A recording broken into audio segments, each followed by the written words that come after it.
Відео номер 2. Розпаковка. На цьому автомобілі москалі хотіли вивезти награбоване в Україні. Та не сложилось. Скінчилося паливо. Що вони тут понабирали? Гребані голодранці, блін.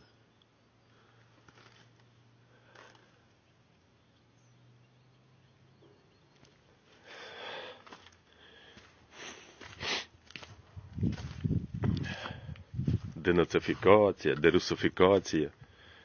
Дебіли приїхали вбивати і грабить нашу Україну. Загубив кросовки якийсь кацап. Саме цікаве тут класика. Мікроволновка. Мідь. Тут, судя по всьому, мультиварочка. Довбані голодранці, блін.